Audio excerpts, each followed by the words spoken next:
नमस्कार, मैं राकेश चौधरी। हरियाणा राज्यसभा चुनाव में कांग्रेस विधायकों की क्रॉस वोटिंग करने के बाद पार्टी के भीतर जबरदस्त उठापटक चल रही है और आरोप प्रत्यारोप हो रहे हैं। लेकिन इस बीच क्रॉस वोट करने वाले कांग्रेस के 5वें विधायक का नाम भी अब सामने आ गया है, जिस पर सस्पेंस बरकरार था। ये फतेहाबाद की रतिया सीट से विधायक जर्नैल सिंह हैं। इससे पहले 4 नामों की जानकारी प्रदेश प्रभारी बी.के. हरिप्रसाद ने एक प्रेस कॉन्फ्रेंस में दी थी, जिसमें नारायणगढ़ से शैली चौधरी, साढौरा से रेनू बाला, उन्हाना से इलियास मोहम्मद और हातीन से विधायक इसराइल खान शामिल थे। शुक्रवार को कांग्रेस पार्टी की अनुशासन समिति ने इन सभी 5 विधायकों को नोटिस जारी कर 7 दिन में जवाब मांगा है। नोटिस में लिखा है कि पार्टी के संज्ञान में आया है कि राज्यसभा चुनाव में आपने पार्टी की ओर से जारी निर्देशों का पालन नहीं किया, जिसका नतीजा ये निकला कि आपकी वोट पार्टी हित में नहीं गई। इससे ऐसा लगता है कि पार्टी के अधिकृत प्रत्याशी को हराने के लिए जानबूझकर ऐसा किया गया। ये पार्टी के संविधान, रूल और नॉर्म्स का उल्लंघन है।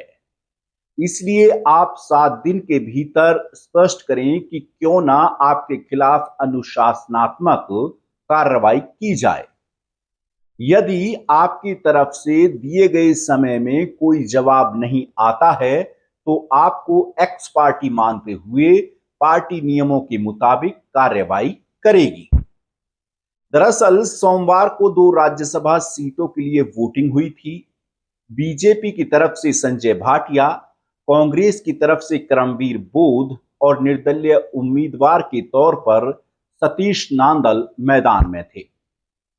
सतीश नांदल को बीजेपी और निर्दलीय विधायकों का समर्थन हासिल था।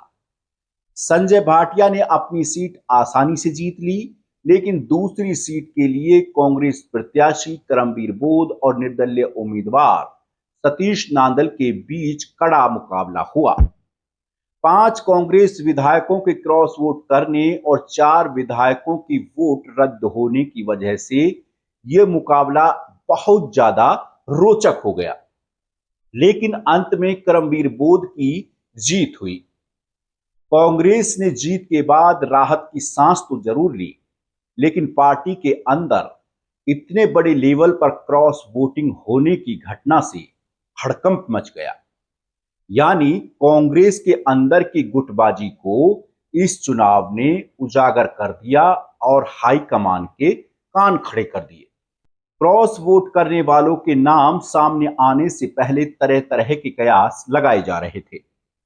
सोशल मीडिया पर उन विधायकों के नाम भी क्रॉस वोट करने वालों में चल रहे थे जिन्होंने पार्टी प्रत्याशी को वोट दिया था, जिसके बाद पार्टी के भीतर असंतोष बढ़ गया।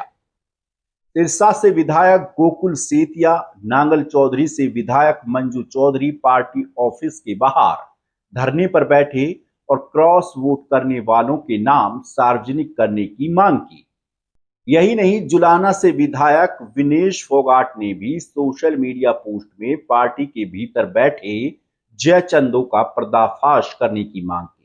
साथ ही रोहतक से कांग्रेस सांसद दीपेंद्र हुड्डा ने तो क्रॉस वोट करने वाले विधायकों के खिलाफ मोर्चा खोल दिया और सख्त कार्रवाई करने की चेतावनी दी कि कुछ हमारे जो विधायक जिन्होंने क्रॉस वोटिंग करी, पार्टी तो कड़ी से कड़ी उनके खिलाफ कार्रवाई करेगी, लेकिन आने वाले समय में जनता उनको माफ नहीं करेगी, जनता बदला लेगी।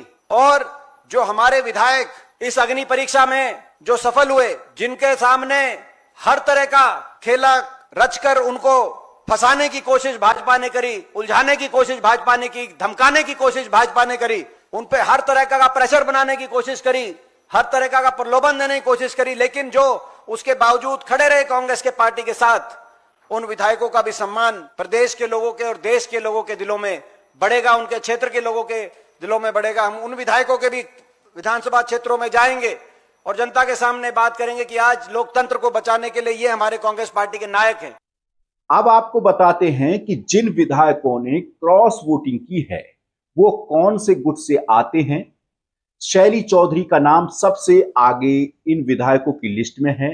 शैली चौधरी कांग्रेस के पूर्व कार्यकारी अध्यक्ष रामकिशन गुर्जर की पत्नी और अंबाला के नारायणगढ़ विधानसभा क्षेत्र से विधायक हैं। इन्हें सैलजा गुट का माना जाता है। रामकिशन गुर्जर भी खुद 2 बार विधायक रह चुके हैं।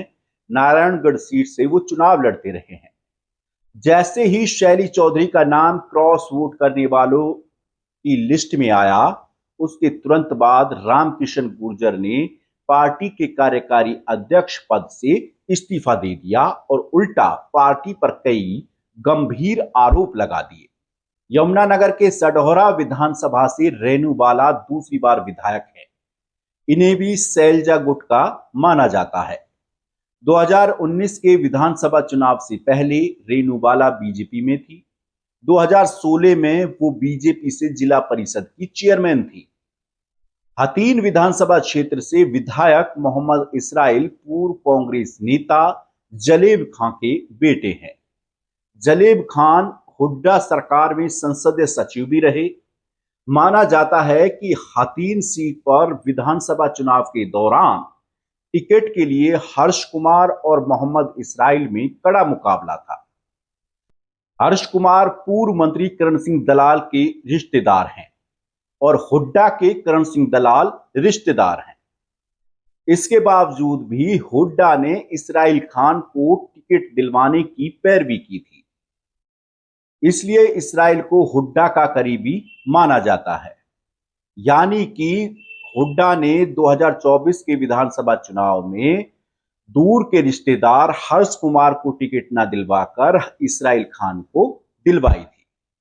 मेवात के पुन्हाना विधानसभा क्षेत्र से विधायक इलियास मोहम्मद मेवात की अलग अलग सीटों से 5 बार के विधायक हैं। 2 बार राज्य मंत्री रह चुके हैं। पहले इनेलो में थे, 2019 में कांग्रेस में शामिल हुए। इन्हें भी हुड्डा गुट का माना जाता है, लेकिन असलियत में इस नेता का कोई गुट नहीं है, क्योंकि इलियास ने हमेशा अवसरवादी राजनीति की है। बहरहाल अब देखना है कि पार्टी ने जिन 5 विधायकों को कारण बताओ नोटिस भेजा है, उनका 7 दिनों के अंदर क्या जवाब आता है। साथ ही पार्टी उन विधायकों के जवाब से संतुष्ट होगी या फिर कोई बड़ी कार्रवाई करेगी। लेकिन इतना जरूर है, जिस तरह से राज्यसभा चुनाव के बाद पार्टी के भीतर जो उथल पुथल मची है, उसने पार्टी को आत्म मंथन करने पर जरूर मजबूर कर दिया है। ऐसे में आप इस खबर को लेकर के क्या सोचते हैं, हमें कमेंट में बताएं और हमारे चैनल को सब्सक्राइब करें। नमस्कार।